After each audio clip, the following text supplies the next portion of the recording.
Hey everybody, I'm just having a little bit of ice cream, and it occurred to me that as someone who teaches people how to trade and invest in stocks, people often ask me like, can I read a book? What's a book? Do you have any book recommendations? I happen to have a lot of book recommendations on the topic of investing, stock trading, but I'm going to start with the first two that I read. So I've been trading stocks for the last 13 years by myself, for myself, in my pajamas. I have no clients.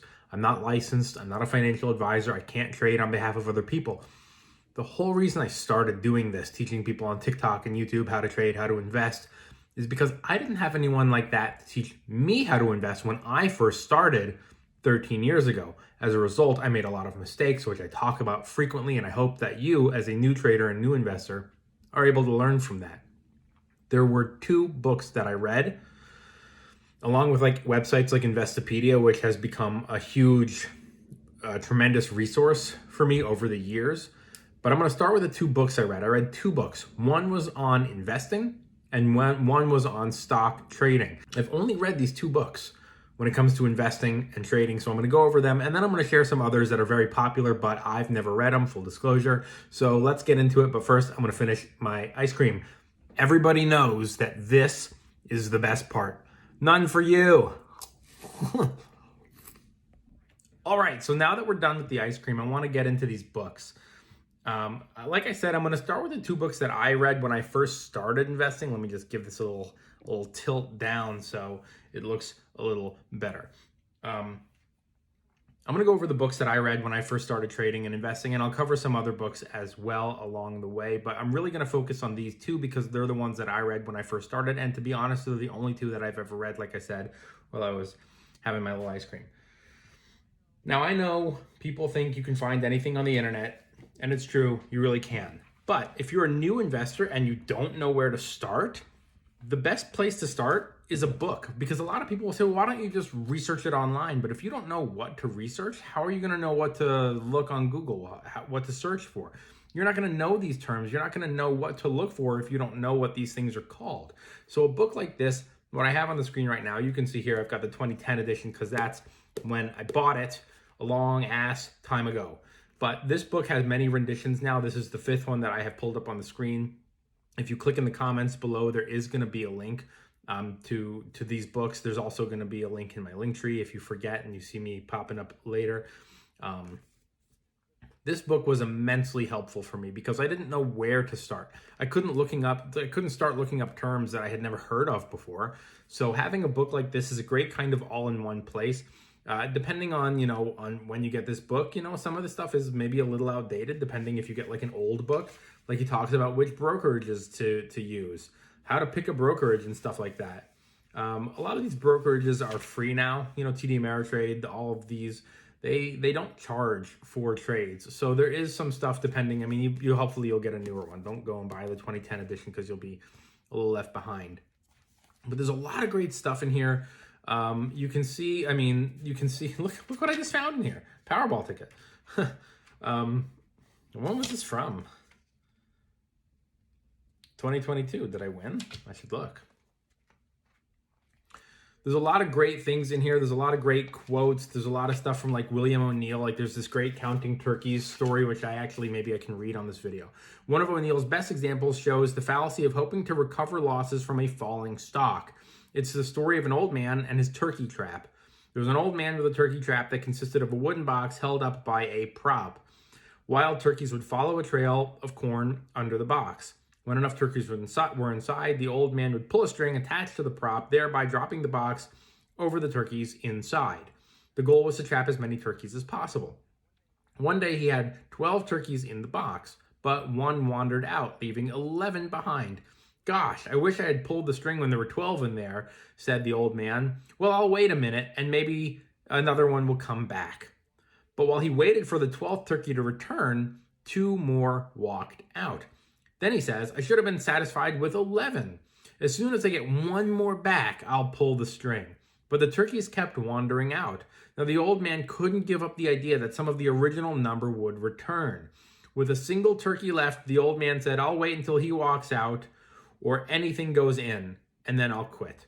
The last turkey joined the others, and the old man returned empty-handed. O'Neill writes that the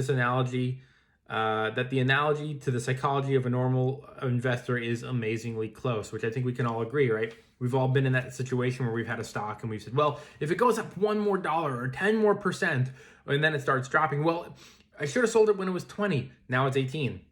Well, if it gets back to 20, then it goes from 18 to 15, and they're going, oh, I should have sold it when it was 18. So, we all have been there. But most importantly, a book like this is just really helpful to get you started. You can see here, I have been highlighting in this book's, from 2011 or 2010 when I first read it. It's $15, so you can't really go wrong with a book like this. The next book up on the list is by Nicholas Darvis. When I wanted to learn how to trade stocks, this was the book that I read. And let's see if we can find it when it was written. Of the 1960 edition. This book was written in 1960 based on this guy's stock trading from the 50s. So when I'm reading this book, and look, it's tiny, it's $5. It's worth a read just for the historical kind of it's a little interesting to see how this man who was a ballerina, a ballet dancer in the 1950s, figured out how to trade stocks overseas with telegrams and stuff like that. It's kind of fascinating historically. But as I'm reading this book, my first thought is there's no way that this guy's methods are going to hold up, 50, 60 years later. There's just no way. I mean, smartphones exist. The internet exists. He didn't have those things. So it's got to be very different, right? There's no way that these books are going to stand the test of time. But the methods in this book are very similar to what we talk about today when we talk about swing trading momentum stocks, right? The whole concept of this guy was finding stocks that were going higher. So we're always familiar with the term buy low, sell high when it comes to investing. This guy's strategy for trading stocks was not investing, trading. Buy high, sell higher. So ride that momentum, ride that wave of stocks hitting new consistent highs. There's obviously more to this book than that. There's all kinds of methods involved and terminology and ways to help you figure out when you should get out of a trade and what to do when it starts to drop. He goes over his losses. He goes over his profits. It's fascinating historically, and also the methods just hold up over time. So those are the two books that I read. The other one that I have often recommended, although to be honest with you, I've never read, so maybe I should, is The Intelligent Investor by Benjamin Graham. This guy is like the godfather of value investing, of buy and hold long-term stuff. There's probably a lot of great information in here. I've had friends who have read this book and have said oh my God, this is fantastic. You can see here, Warren Buffett himself says, by far the best book on investing ever written. To be fair, let me show you. A book like this isn't a book on investing. It's how to invest. So this book is more textbook.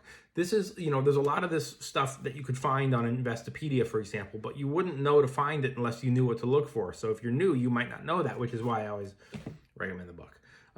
This is more probably anecdotal. There's probably some stories in here, a little history about this guy. It was published in 1949. I didn't know that. That's pretty neat. You know what? Maybe I should buy this book. Fortune says if you read one book on investing, make it this one. The last one on the book is another one that I haven't read, but it's one that I have heard a lot of people talking about on social media as one of those books that you just have to read. This is also an original edition. There are others here with an introduction by David Ramsey or whatever, but come on, for half the price, I'd rather just get a paperback and read this. A friend of mine, I believe, I'm going to tag him in the comments. I believe Kalechi was talking about this book. If you don't know him and you don't follow him, you absolutely should follow him. Based on Babylonian parables, it's hailed as the greatest inspirational works on the subject of thrift, financial planning, and personal wealth. So these kind of books all help you in various and different ways, right? A book like this is textbooky, kind of, it goes over stuff here you've got charts, what to expect. Let's be honest, it can be a little boring. This isn't a fun historical read, much like this one is. This is historical, plus there's great trading information in here. It's how to get started as a stock trader, what I've used. And then we've got this one over here. I mean, you've got other books like Rich Dad, Poor Dad. I've never really read any of those. Let's see, this guy died in 1957. It sounds kind of interesting. Let's read a review. I'm a university instructor for the subject of financial planning. I offer free to the students. Why? Because I want them to keep it. Almost all of the knowledge will be lost 10 minutes after the final exam, but the wisdom communicated by this book, I hope they'll keep and act upon. It's simple, it's pragmatic, it's summarized, which is very important to me because those big ass books are so exhausting to me. These books are just great little resources depending on what they are and how they're written. Either they're textbook, they're motivational, stuff like that. I am going to buy and read these two books, the Richest Man in Babylon and The Intelligent Investor. I wanted to cover them even though I've never read them because I know a lot of people talk highly of them and speak very highly of them. I will read them myself. I also do recommend these two books. Look, you don't have to read this one if you're not really interested in learning how to become a stock trader, but historically it's kind of interesting. And if you're new to investing, I can't recommend this one enough.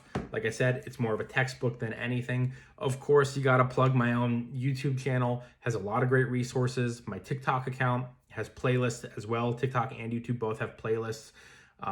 So there you go. Let me know in the comments if you've read the two books that I own or the two books that I've mentioned here in this video that I haven't yet read, but I will read. And also, please let me know in the comments below what I've left out. I was trying to keep this video kind of like under 10 minutes, and I'm just over at 10 minutes and 30 seconds. So I'll sign off here. Thanks for watching. Have a good day.